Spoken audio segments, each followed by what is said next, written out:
So welcome. As you know, we've put together this series of expert sessions to support you ongoing lockdown era, and we hope you find today's session and any subsequent ones helpful and supportive for you as a mountaineering pro. I'd really like to thank Mike Raine and Placer for agreeing to deliver this session this morning. Before that, Mike, if we can just go onto the screen share, there's just a couple of points on the etiquette that we'd just like to remind people of, especially for today's session. So if we go on to the, so our session this morning, if we go on to the next slide, in terms of etiquette, at certain times, Mike is, I'm really excited about this, is going to be sharing some sound. So I'm going to put everybody on mute. Mike might need to take yourself off that, please, but so that please don't be surprised if, I think the mutings will really help the quality of the sound this morning. And I do hope that's going to work for everybody. There will also be a couple of annotations.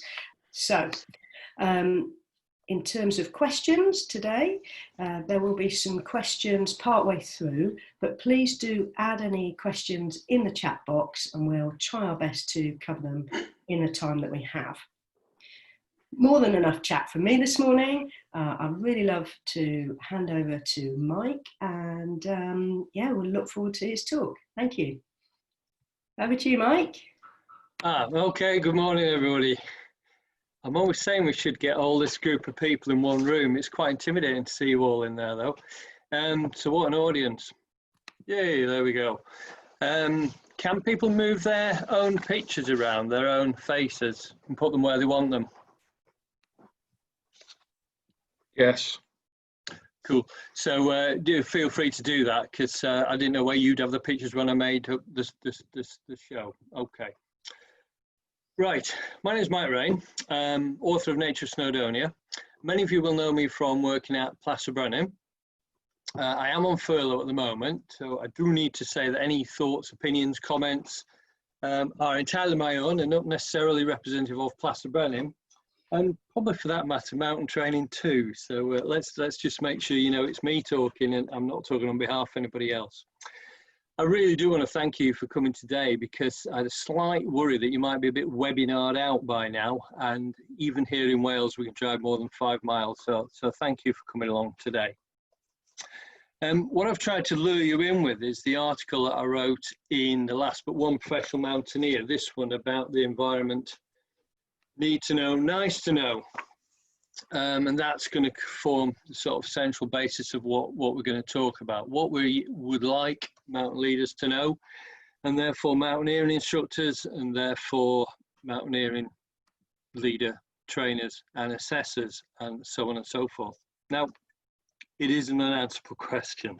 There is not a definitive answer to this question. But what I'm throwing out is more of a thought process.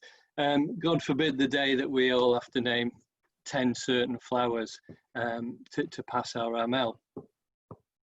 Oh, hang on a minute though, it might be worth a try, mightn't it, just to see where you're all up to. So here's 10 easy flowers for you. I just need you to get all these right before you can stay in for the rest of the show, if that's okay. So what I'd like you to do, I'm going to do it on honesty, is go up to Annotate. Where it says stamp, there's a tick. So if you pick up the tick, you can tick the ones you know. It might help me if you use the cross to put the cross on the ones you don't know. Okay, those are mine. See how you get on. I'll give you a couple of minutes. Ticks and crosses will give us a nice visual.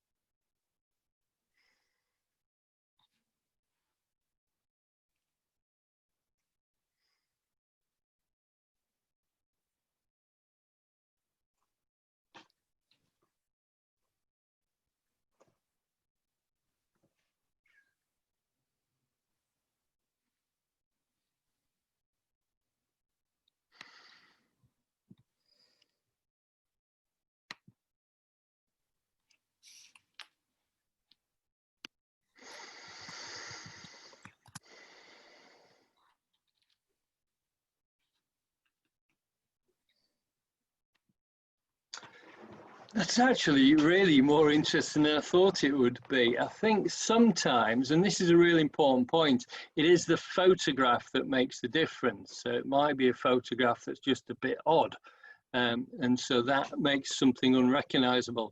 If we take number 1, for example, it's heath bedstraw, and you are all familiar with it. It's a boring little white flower that's everywhere on the acidic uplands. So, you know, from Dartmoor to the Northern Highlands, there is bedstraw there. This is heath bedstraw, not ladies' bedstraw.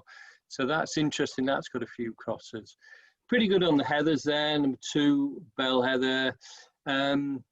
Bit mixed on bog asphodel. I like bog asphodel as a mountain leaders plant because mountain leaders will often be around in May and June learning the flowers, and the bog asphodel doesn't really come out until into July. It's coming out now, but it dominates in July and August. So if you take somebody who's learned the flowers in May and June and they go for a walk in August and the place is covered in bog asphodel, it's kind of a cruel question, isn't it? This yellow flowers everywhere, what is it? And they don't know because it wasn't there when they learned the flowers. Number 4 is a tormentil. Good to see English stonecrop is widely recognised there. And butterwort, the insectivorous one, so that's lovely. Number 6. Number 7, tricky to get from this picture, I think, it's a mossy saxifrage. 8 is a cross-leaved heath, one of the heathers. 9 is ling, the common heather. And 10, I can't actually see it myself. Can I move those pictures? Oh, 10 is butterwort, milkwort, sorry, milkwort behind there. So I just need to switch presentations and go to the introductory one now rather than the one for trainers and assessors. Is that all right? I guess it's tricky making jokes here, isn't it, when you're all mooted? So let's see where we go next. Can't move it on again, Cressida. There we go. So some reassurance, perhaps I should say that it's not entirely about flowers and geology, but they are the bedrock of the environmental game that we're playing. I think our job as trainers and assessors is to chuck out some inspiration that might just get people thinking a little bit more about the places they're in. It might be that, yeah, flowers don't float their boats, but I think there's 10 a dozen there that everybody should know. It might be that they're more interested in archaeology, and that's fine. What we're looking for is some passion in some aspects of the environment.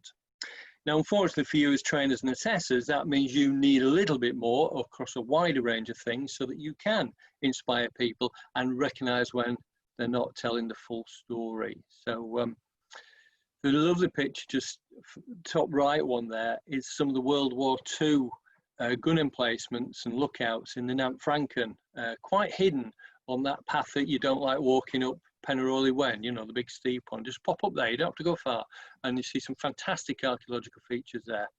Obviously slate quarries, prehistoric, early medieval house platform on the left, and then a plane crash on the bottom left. This is one that I know quite a lot of people enjoy looking at. Sad, but they are interested in the story. I guess this talk is about finding the balance. So if I walk through Cumidwell, and I know of quite a few of the faces on here take you through Cumidwell, you kind of get a bit overwhelmed because this is such a special site that's had grazing reduced, that there is just so much going on here. It's a great place to throw a lot of mud at people, but there's almost too much mud, and people can get a little bit overwhelmed. So one of the other sort of key points I want to make is we mustn't overwhelm people. We mustn't throw out far more than they need. We must find a level that's achievable and appropriate for people. So it's where that level is that we're talking about. And there's obviously guidance on this. Mountain training are very good with the guidance, but it is a little bit vague on here. And one of the problems I've had is I've had people coming along and they've just been completely overwhelmed. So the idea of nice to know, need to know comes from those people who don't come on workshops.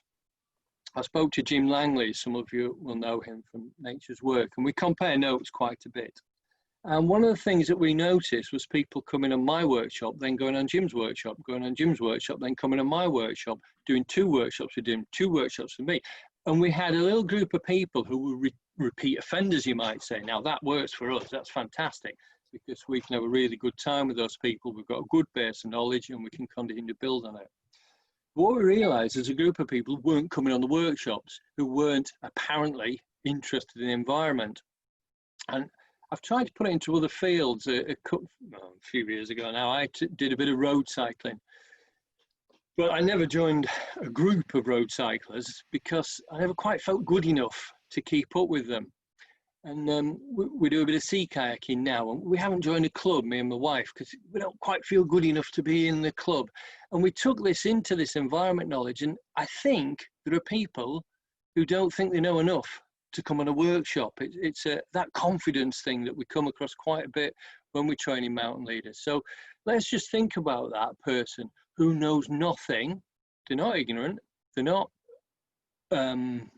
refusing to learn about the environment. It's just a bit overwhelming. And they think if they come on a workshop, they may well be just overwhelmed by the amount of knowledge that people have, the amount of information that's been thrown out of them. So this is where we sort of came up with this idea of maybe if we did have a list of 10 or 12 flowers, half a dozen birds, that people could see was an achievable target, it might get them on that journey. So that's kind of where this idea of nice to know and need to know comes from. Is this something you need to know? Tormentil, I'd argue you need to know. The mossy saxifrage, perhaps less so. If you're walking through Comidwell, you're going to see it, but if you're walking in lots of other places, you're not going to see very much of it, okay? Although apparently there's a good display on the summit of Snowdon at the moment. We'll see how long that lasts. So that's his background there. I think I want to treat those people who don't know much about the environment with a complete respect, because I think we've all been there. I can certainly see some of the faces on there who have spent a lot of time climbing hard and walking far. And I know when I started as a scout, if we didn't do 15 miles and we hadn't been for a walk, it was about the physical exertion, it was about the adventure.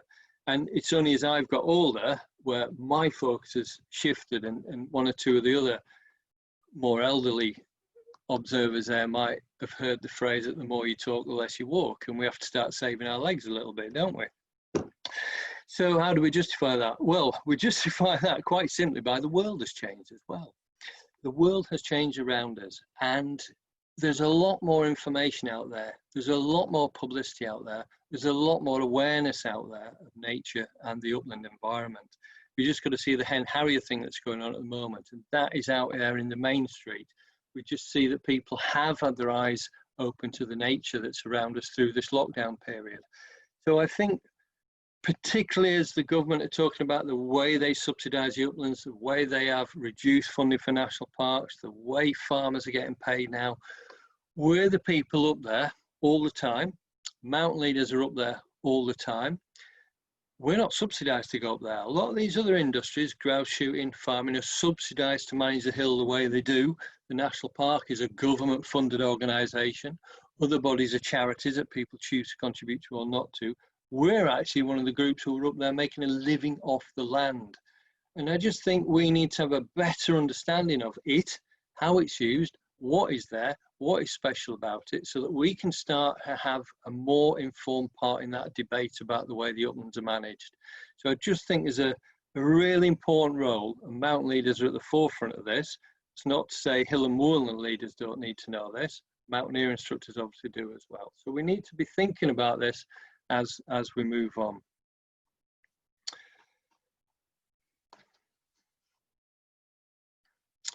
There's going to be a progression as well, because birds, for example, this is a typical view of a bird you get on the hill, and it's actually quite difficult. Again, there'll be a minority of you out there who look at it and go, yeah, it's a wheat ear, it's obvious. It's on top of some rocks, I can see the white. I'll just wait for it to fly away, I'll see its back end, I know it's a wheat ear. But I would suggest that's actually a majority of us. And trying to name birds from this sort of image is really, really difficult. A better way of doing it is this way. Let me see if I can do this for you.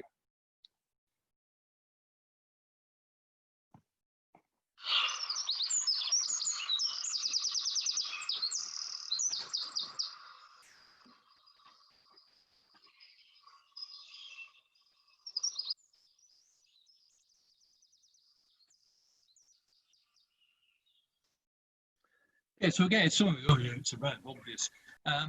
But some of you are going, yeah, it's a bird. I don't know what it is. It's quite hard to learn bird songs.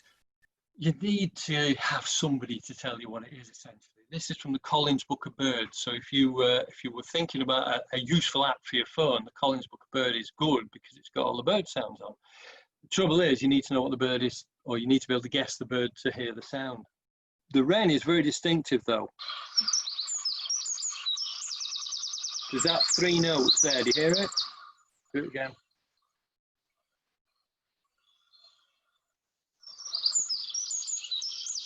There. Hear that? If you hear that, it's a wren, and you'll hear that in the Lake District, in Snowdonia, in the Brecons, in anywhere in Scotland. So the wren is ubiquitous across our landscape. It's an easy song to learn. It's a good place to start, and it's a bird that we'll see a lot of. I think you do need help there, because books are rubbish, really, when it comes to doing birds. What I tried to do in Nature Snowdonia is describe something of the jizz of a bird. I'll come to that in a moment. But actually, learning birds is hard. So how can we make that achievable? You all know this one. It's a raven. Now, I'll be honest, when I'm in the village and I see a big black bird, I'm not sure, because I've got jackdaws here, I've got crows here, I've got ravens do occasionally visit the village. But if I'm up in the mountains and it's a big black bird, it's a raven. Okay, it's dead simple. So a raven's a really good bird to start with, and it's an interesting bird. There's lots of interesting things about it. So as we've said with our flowers, if we're trying to learn a couple of uses of tormentil, it helps it to stick in our heads a little bit. If we learn a couple of things about a raven, it sticks in our heads a bit, and we're pretty sure we're going to see a raven. Okay. Birds in winter is a really difficult subject. There's just not many on the hill. I've put the buzzard here because you will see buzzards. You probably recognise buzzards because they're all over the country. And there's nothing wrong with a herring gull. Why is that seagull in the mountains? Well, that's a great story starter because there's no such bird as a seagull. It's a herring gull. And they've always come inland. It's not just a new thing where they come in to eat the sandwiches on Snowdon and Scarfell, but they've always come inland in the winter looking for other food sources. So the herring gull, yeah, it's a scavenger. Yeah, they're not popular, but it's a beautiful flyer and it's a wild bird doing its best to survive. Classic winter birds, snow bunting on the left, dotterel on the right. Again, you've all heard of them. It's a bit like the Snowdon lily. I can put a few pictures of flowers up that people will see all the time. I can put a Snowdon lily up and they all know the Snowdon lily. Everybody knows the one they're not going to see. And it's a bit like these. Seeing a snow bunting is quite a hard thing. A little white flash on the top of a cliff somewhere, and there it is gone. Dotterel takes a bit of luck to see it. So the book will steer you to snow bunting and dotterel, but you are going to see raven, herring gull and buzzard. So this is what I'm talking about, what's nice to know, what's need to know. I would argue the buzzard, the herring gull, the raven are need to know. Hey, and it's nice if you know a dotterel and a snow bunting, it's lovely. So what birds would you start with? I would start with what I've said there, probably buzzard, probably raven, probably herring gull. They're achievable. These 3 are achievable. I've got a wren at the bottom there. You hardly ever see wrens. You've got to be really canny to see a wren. You've got to hear it, stop, look at a stone wall usually, or a cairn, or some gorse even, or some heather, and there it is dashing about. But it won't stay out for long. So seeing them is really difficult, but hearing them is easy. They're all around. Top right one is a wheatear. I mentioned the wheatear earlier. Very distinctive feature when it flies away from the white bottom. How do you differentiate a wheatear from a meadow pipit? Meadow pipit, the top left-hand one, loads of meadow pipits. If it's a little brown job, it's not really a little brown job, it's quite a nice bird. If you see a meadow pipit, if you see a little bird up there, often in pairs, and it's usually a meadow pipit. That's your go-to, is a meadow pipit. So I think those would be good birds to know. I've put a few others, just thrown them out down the bottom, because in some parts of the country, curlew might be the best one. In some parts it might be snipe or golden plover. In other places, obviously, you need to know a bit about grouse. So try and choose, for me, 4 or 5 that are in the area you work in. Learn the sounds. Got it here. Learn what time of year you're going to see it. You're not going to see the wheatear in February. Okay. If you see a stone chat in February, it is a stone chat. If you see a stone chat in July, then you've just got to check it's not one or two other things. So time of year is really important, and that's where I say your ravens are handy because they're there all year round. The jizz comes from plane watchers, actually, general impression of size and shape. We use this to talk about the way they fly. So your wheatear will perch on those walls and will dash along the wall a little bit and stop and have another little look at you. Stone chats are really good for this one. It'll be on the top of little trees, on the top of gorse, on the top of heather. So look at the way they're flying. That's really important. And the way they behave in there. Size, colour, and if you can, pick up the songs of those birds you see. So you know the sound of a raven, learn the sound of a buzzard, and so on and so forth. Try and have bite-sized chunks and make it achievable. Okay, again, I've got to broaden it out. It's really easy to get bogged down with species, really easy to get tunnel vision with house platforms or lichens and mosses or whatever, particularly if you're there off season. The bigger picture is the important picture. And here's just illustrative, just taken off my computer. Fencing, it's really annoying, isn't it, when you see a new fence up and you see the old fence left there. This is a bit of new fencing that's been left on the hill. They're not carrying this stuff up these days, they're taking it up in four-wheel drive trucks. Why can't they take it away? It's a bad thing, it's a terrible thing. But on the other hand, there's one on Crimpyard that they left a few years ago and it's got a little tree going through it. It's got a few different species in there and it's actually created a little habitat that's safe from grazing. So maybe there's a positive to leaving a bit of old fencing wire up there. Motorbikes, bane of our lives. We've had various campaigns in Snowdonia to report where we see illegal off-roading. Quite a devastating pastime. Don't need to go on to you about litter. Top right one is a small-scale hydro in the Llanberis Pass. Really canny, this one. You see there by Annotator. And what they did is they made a right mess putting the pipe in next to the footpath. The footpath's gradually grown over, it probably has done through this lockdown period, and the scar that is actually the hydro scar has become the footpath scar. So now we're going to get the blame for that scar instead of them. I thought that was really clever, that. There's a barbecue, disposable barbecue, bane of our lives. Good moves in the Peak District to ban those. There's an abandoned tent down the bottom. We often clear those up. Plaster Brennan, we take the pickup down to that little gap between the two lakes there, Mumber, and just clear away the rubbish that's there. Grouse shooting, not going to open that can of worms up here, but you need to understand what grouse shooting is, what it does to the uplands, and why there is some controversy about it these days. And then, of course, the bottom right-hand one, we've got grazed, ungrazed. That fence shows a stark difference between land that is farmed for sheep and land that isn't farmed for sheep. In this case, it's actually farmed for forestry, but again, that's another story. I can't keep you lot quiet any longer. I think it would be unbecoming if I didn't see what's going on off screen. I need to put my glasses on now. Sorry about the reflection. Did we have any questions? I can only see 2 in the chat. Can't annotate. I'm sorry about that. Okay, does anybody want to speak? Does anybody want to add questions now or observations? Or I know you've got lots to say. I know you have. Peter. I haven't, Mike. I haven't. I really haven't today. I'm just taking it. Must be all the time I've spent on Zoom. Hi, can I say something? Hi, I do quite a lot of environmental things when I'm out with my clients. And one thing I've found which actually produces much more interest from them is, as controversial as this might sound, is telling them not to bother about the names. So when they're actually out and about, so then it's more important to be able to recognize that they've seen it before. Possibly that, so you can sort of remember certain things about it, like what it's used for, something that's interesting to them, even if they've just come up with that story themselves. And for me, a lot of the time, if people are just new to the hills, that's far more important so they can recognize it again in the future, as opposed to them being able to blindly feel they have to memorize all these random names. And once they become familiar with it, I find if they want to, they can then pick up the names later on.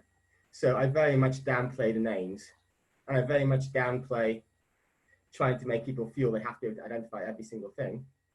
And I find I get a much better response from the clients when I'm just getting them to become familiar with what they see. And that in itself seems to spark some sort of interest for future. So I just thought I'd share that observation. No, I think it's a really important point, that, and it's certainly something I've experienced as well. And it goes back to that thing I said about being overwhelmed, doesn't it? We don't want to overwhelm people. And the most important thing is they have an awareness and appreciation, and they just have their eyes open to the awe and wonder of this amazing place we're taking them.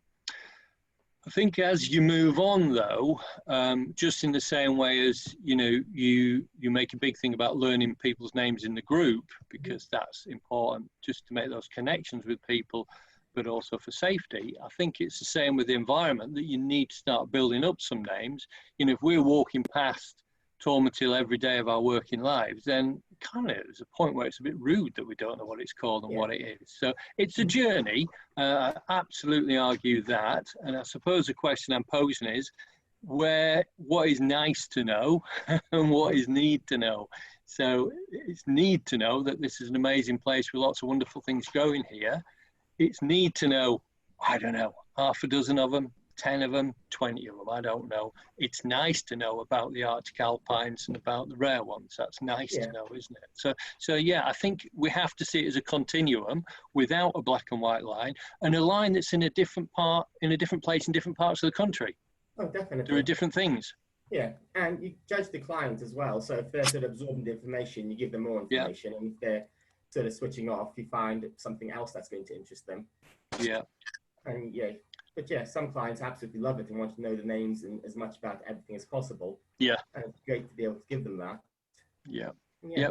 Good point. Thank you. There's some on the chat here. How would you go about assessing what level people are at? Yeah, you mentioned what's like finding the right level, you know, not throwing too much out. How do you kind of balance that at the start, really? I suppose the glib answer is it's the same as you do with navigation, isn't it? You know where you want them to be on the navigation. You've got to find out where they are and move them on a little bit. I think the difficulty with the environment, Emma, is we don't quite know where we want to be. So and we're all probably going to a slightly different place at a different pace. So the question I'm posing is, what do they know now and what should they learn? I tell you, I remember a guy on his ML assessment when he talked about lichens today, and your heart almost sinks because he's just going to tell you that paragraph from Nature Snowdonia that, you know, is symbiotic relationship and all that kind of thing. Turned out he was a doctor of lichens, and he was not only a doctor of lichens, he was a really engaging speaker. So we ended up with this sort of completely ruined the timing of the day, fantastic session on lichens from a real expert. And I think that's fantastic, and I really encourage that. What I can't be doing with is somebody walking up the hill, not stopping, going, that's a tormentil, that's a starry saxifrage, that's a rowan tree, that's a bit of dolerite. That's rubbish. I'd much rather stop, have that little conversation and see where it takes us. And in the second half, I'm going to go on one or two of those little journeys where just knowing one thing triggers off a few other things. What else was on there? Does that answer the question for now, Emma? Yeah, cool. Thanks, Mike. Yeah, don't get bogged down with scientific names. I totally agree with that. It's really hard. When I was doing Nature Snowdonia the first time, the publisher was insistent on English names. The experts I were going to would only speak in Latin names. So what I did with Nature Snowdonia is I basically translated everything into what I call mountain leader language, and that's where we've ended up to. So some Latin names are useful, some are interesting, but yeah, that's not really what we're about, is it? And crib cards are great. Crib cards, Mark, I love crib cards. And what I encourage people to do is to make their own crib cards. It's a bit like when you go to that lecture and you get the handout that you put in a folder and you mean to read it before the next week's out, and then you mean to read, and actually you end up reading it the night before the exam and it's useless.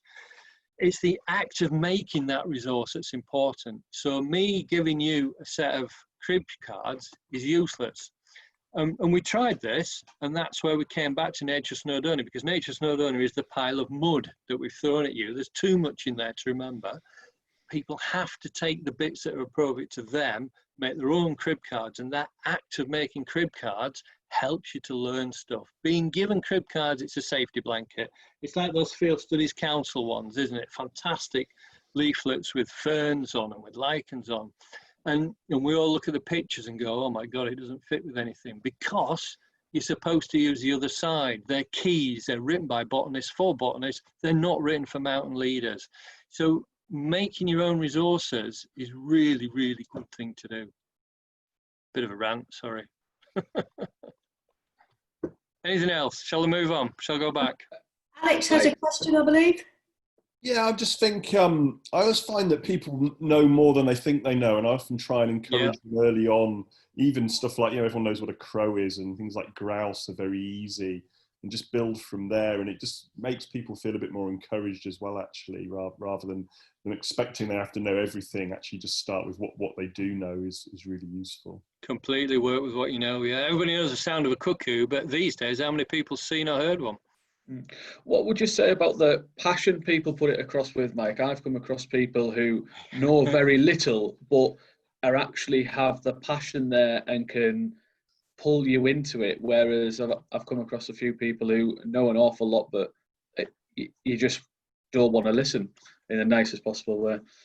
Yeah, I think that's a really important point, Peter. And I think we need to see a shift. I think we need to see a shift towards leadership, environment. It was interesting that Will Thingy's research mentioned emergency procedures as well as being key topics for people. I just think these things now are so good at telling us where we are that really, spending your day looking for kinks in contours and ring contours, we ought to be just moving away from that and using phones a bit more, using view range and using OS maps. There you go, it knows where I am, it's bang on, really, really quite nicely. And your conversation, because you've got a power pack, you've got a waterproof phone, you've got a shockproof phone, your conversation should be around, well, okay, you can use your phone, but can you use it in the rain? Can you use it in the dark? Can you follow a bearing on it? Can you plan a route? It should be that conversation that we're moving to there, rather than spending an entire 5 days, and we've all done it, and I've done it to some of you. Oh, where are we now? Ooh, where are we now? And every time you ask it, their heart sinks, doesn't it? Oh my God, I've no idea where I am. They do know where they are. So let's move away from where are we now? And just have a look at our phones. And it gives time to talk about leadership, about confidence, about those emergency procedures. Have you seen Brave Dave's great latest video? Get away from the fact it's Brave Dave, but what Brave Dave has done is photographed a real incident on the hill. And it's terrifying. It's absolutely terrifying. Not many of us get to deal with that sort of incident. So maybe we spend a little bit more time on that emotional stress of dealing with a real situation, because you're the mountain leader in control, a bit more time talking about developing people's confidence, a bit more time about the place we're in and how vulnerable it is, and how the choices about what happens to it next are down to politicians, and a bit less time tying knots and looking at ring contours. There we go. We're really good at technical stuff, aren't we? We always have been. We love it. Let's argue about prusset knots for a while. We're brilliant at that. So we'll go back to pictures. Any other questions? Right, let's have a look. Here we go. Okay, so it starts at the road, and this is a little bit condescending in some ways, but I had a lady on a lowland leader course last year who couldn't recognize an oak tree. So we talk about trying to find that level. Don't presume anything. There's this thing called the shifting baseline syndromes, isn't there? If you've read Feral by George Monbiot, which is a book I recommend, it talks about the olden days is how it was in our childhood. And everybody's got a slightly different version of what it should be like based on their experience. So for me, everybody knows what an oak tree is. For people coming up nowadays, they might not. Never mind a Welsh oak, an English oak, a sessile or a pendicular. That's just going far too far. So I've got an ash, an oak and a birch here. They're going to be great for lowland leaders. They're going to be next to where you're parking. But you guys, you need to take it that next step, don't you? The tree I've been asked about more than any other probably are the aspen trees on the Wasted in the Llanberis Pass, because we're not familiar with them. Some of the Scots might be. You'll get them up in the northwest of Scotland, and actually if you've been to RSPB Conwy, they've planted some aspen there as well. It should be here. It's a pioneer species that moved across Britain at the front of the advance of the Ice Age, sorry, the retreat of the Ice Age. So an aspen tree is a cool tree to know. I've got an alder tree there. An alder tree is a cool tree to know because it's always there. It's always by the river. I think this picture's from Langdale, and it's got cones, like pine cones. It's the only deciduous tree with cones on. There's a story. But the real one here is this bottom right hand, which is willow. And we talked about Latin names before. There's loads of different willows. There's white willows, there's goat willows, there's crack willows. It doesn't matter. Get to recognise a willow. If it's got pussy willow on, you know, the little furry seeds, then it is a willow. But what's interesting about a willow for us is it's another place where we're going to find a really common bird. A bird that you're never going to see, but a bird that you're going to hear all the time. I'm going to play it to you again, and you'll all know this one. You'll have heard it. There we go.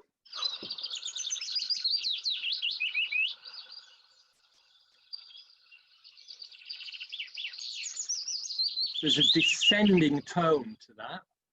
Here, listen to the descending tone.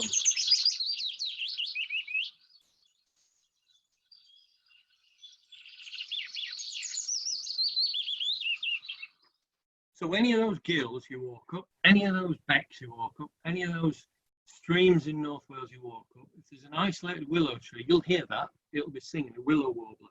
And a willow warbler kicks off a massive conversation about, well, why is it there? Willow warbler, it goes on other trees as well, but that's where the willow trees are. What about the places where there aren't any willow trees? Because we've cut them all down, or the sheep are eating the shoots, so they're not regenerating. The willow warblers can't go there because there's no trees for them to go there.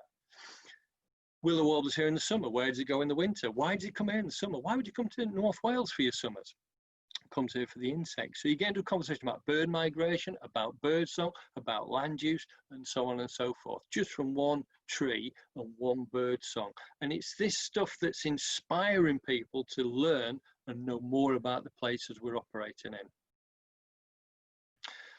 in. I'm probably getting a bit short on time now, so I'll speed up here. This is an oak tree. I want to talk about the way branches come out on oak trees.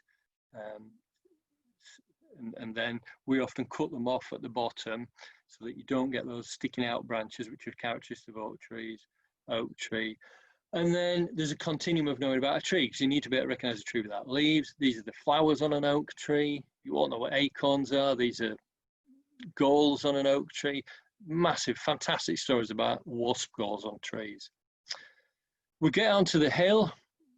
This is what you're walking through. I don't care where you are, anywhere, northwest of that TZX line, you're hill walking, you've got a top right, which is mat grass. You should know mat grass. I'll come back to mat grass. Bottom right, you've got soft rush. You all know soft rush. Milkwort, butterwort, torment hill. Bog standard. If anything was need to know, it's that lot. 3 heathers. Ling, crossleaved heath, bell heather, and a little bit about that. Even if it's just making brooms or sticking a bit in your radiator to bring you good luck, just something about them. These are harder. I'm going to skip past these because you were a bit embarrassing on the earlier ones. But what I'm putting in here is you will see things that are beyond remit. You will see things that are nice to know. Say Bog Bean in the middle there. It's a beautiful, beautiful flower, and it's in a lot of our upland tarns and thins. Alpine lady's mantle is a great one because we don't have any in Snowdonia, but in the lakes there's plenty of it. So those are regional variations coming. I won't dwell there because I think it's more important I visit this place here. On the left is a picture from the Cairngorm. On the right is a picture from the Howgills. My major point here is we quite like these landscapes, but I think we need to look at them through different eyes because these are not natural landscapes. These are as artificially created as a wheat field in East Anglia. That right-hand picture in the Howgills, it's devastating, really. It's completely unnatural. The mat grass has taken over. Sheep don't eat mat grass because it's quite hard to chew. It's quite a dry grass. They don't really like it. So they leave it, they nibble around it. So it grows, it spreads. Anything tasty in there, be it a heather shoot, be it a rowan shoot, be it anything else at all, the sheep eat it. So overgrazing leads to a landscape that's dominated by mat grass and actually is unproductive for sheep farmers as well. And sheep farmers are starting to realise this. The next person to look out for is James Rebank. Look out for James Rebank, follow him on Twitter, look out for his books. Really is nature-friendly upland farming at its best, still building in that tradition and culture of hill farming and that family heritage, which is a massive part of our upland landscape, particularly here in Snowdonia. So I just think we need to know a little bit more about why that valley looks like that, what choices we face. Bottom left, plantations, well-managed heather. Heather has to be a certain length for grouse to nest in it. They have to burn some off so that grouse can eat the shoots. That's a landscape that's managed for grouse and for shooting. There are some fantastic rays of good news in the hills, and this is tree planting on, is it Wild Boar Fell up in the Dales? I think it's Wild Boar Fell up northwest Yorkshire Dales, and massive area of tree planting there. You've got to applaud that. You've got to say that's a great thing. That's fantastic. There are arguments that there's a hell of a lot of plastic there. There are arguments that that's really the hand of man weighing a little heavy. There are arguments that we should just fence that area off and leave it and see what happens. If you fence an area off and leave it, it turns to scrub. Farmers don't like scrub. The general public don't like scrub. But scrub is a journey. Scrub is part of that journey to your climax vegetation. So scrub isn't a bad thing. It's part of the succession. That's the word I was looking for. And when I said hand of man, it usually is. But women are not going to get away scot-free either. Very, very briefly, geology. My concept in the magazine is not to explain the geology. The picture on the right here is Radhi in the Moylwinian. It's really complicated, really complicated. But explaining why it's complicated. So why has Radhi got very complicated geology? And it's due to a chain of volcanic islands that get blowing themselves up, to cut a long story short. Whereas the Dales, I think this is actually in the Peak District. It's a layer of gritstone, layer of limestone. It's dead simple, isn't it? You know, we can work with that level. So why is geology simple in one area? Why is it complex in another area? A little bit about that would be good. Glaciation. How many times have you been told these mountains are formed by glaciers? Oh my God, it sends me mad. How many times have you been told the cleavage plane or a bedding plane is striations? They're not. Striations are quite unusual things. So putting glaciation in a context is really important. That last ice age was 2 million years long. There was advance, there was retreat, there was advance, there was retreat. Various things were left on different advances and different retreats. Features such you can see in these pictures. So glaciation is important in putting the finishing touches to the landscape. It's utterly irrelevant in terms of the formation of the landscape. The bigger picture of geology, which is millions and millions of years old, whereas glaciation's thousands at the most. Mammals, some of us have goats and ponies, some of us have deer, everybody's got fox poo. Badger prints, loads of badgers around at the moment. It's amazing where you see badgers actually, or evidence of badgers. Okay, I will shut up now. Here you go again, get your annotator out. I expect to see this page flooded with crosses. Give me some ticks. Who knows? 1, 2, 3, 4, 5, 6. Go on, you have a go. I'll shut up.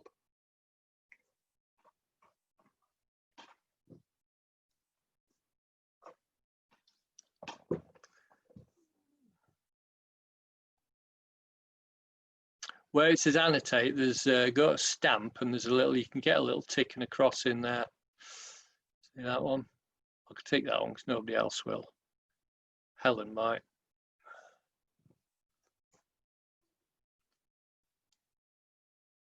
Oh, very good, very good.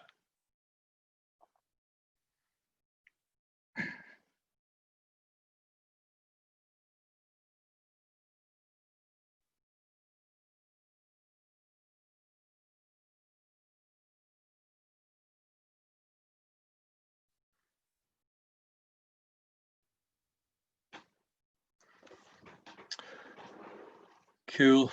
So I have been cruel here, I don't deny it. But number one, climbing Cordialis, it's actually all over Crimpii. Bizarrely, there's loads of it on Crimpii. And you've all been on Crimpii, you all know where Crimpii are. Mountain Avens is one of those, grows in 2 places in Snowdonia. That's less than Snowdon lilies. So I suppose we could argue that if you came across Mountain Avens, you need to know you've come across Mountain Avens because it's really, really special. I don't do grasses.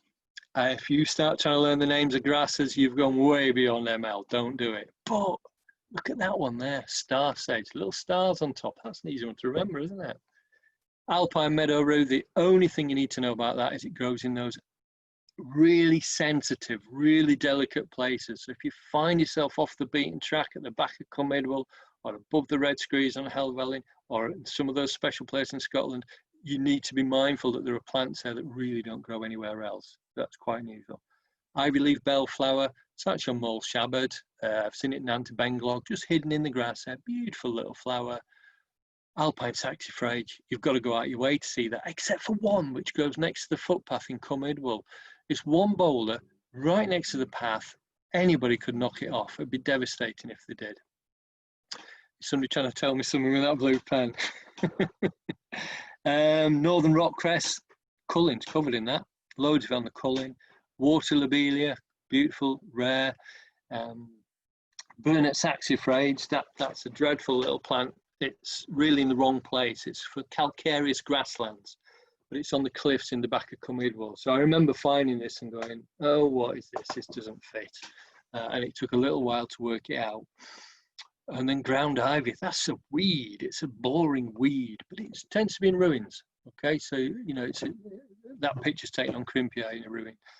So you need, I suppose, we talked earlier about being on a journey. Everybody has to start that journey. This is a journey there's no end point to.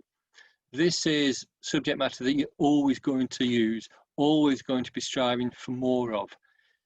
With the best will in the world, we probably don't do a lot of short roping that you had to do to get through your MCI.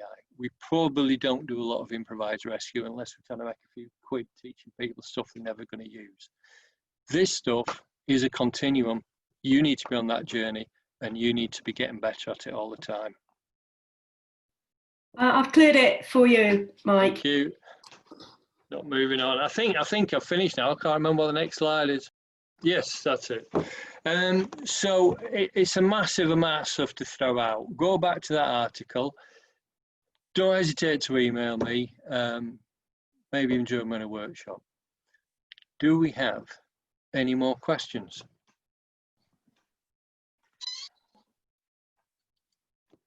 Shepherd's Life, James Rebank, thanks Emma. Do read Shepherd's Life. I do read Feral, but do read Shepherd's Life to get a balance. It's really important that you have a little bit of both there. You know, we are about balance and compromise. That's where grouse shooting gets to be a bit more difficult. All about the bag count, Mike. Sorry, Peter? It's all about the bag count, apparently. The bag count, yeah. Yeah, well, you know, if you're into grouse shooting, read Inglorious by Mark Avery.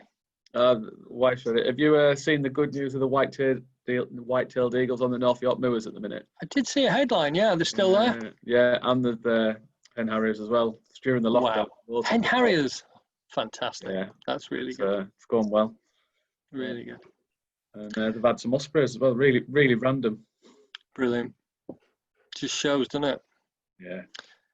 Questions, comments, chat? Do you want me to go back to your slides, Cressida?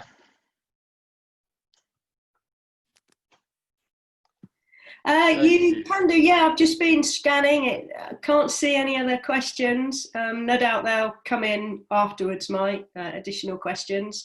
But yeah, if you can just click forward. Oh, that's from... Who's Neil? That should say thank you. I'm an interloper. I shouldn't have been here. And sorry about that. Yeah, so we will take, obviously, as usual, feedback. So Next, just, yeah, please do send us in feedback. Just on the subject of forthcoming speakers, next week we have Patagonia, so we're going to look at the clothing industry, and that should hopefully be interesting. The series is running till mid-August at the moment, and we're really hoping that things will have eased a little bit more for everybody to get you that you'll be actually spending your time working more. I am trying to squeeze in a few more presentations between now and the middle of August, so Nicola will be sending out the appropriate PR, so do watch the space for that. Apart from that, I'll just want to say huge thanks to everybody for your attendance this morning. We really appreciate you attending these sessions, and massive thanks to Mike, an incredible array of knowledge and expertise, and we're hugely grateful. So thank you. Just scanning finally to see if there are any other questions. Let's have a look. Lots of thanks there, Mike, which hope you can see. Thank you, much appreciated. Yeah, so I think if there aren't any more questions, yeah, we'll sign off and hope to see as many people as possible for future sessions. So yeah, once again, thanks all, and huge thanks to Mike.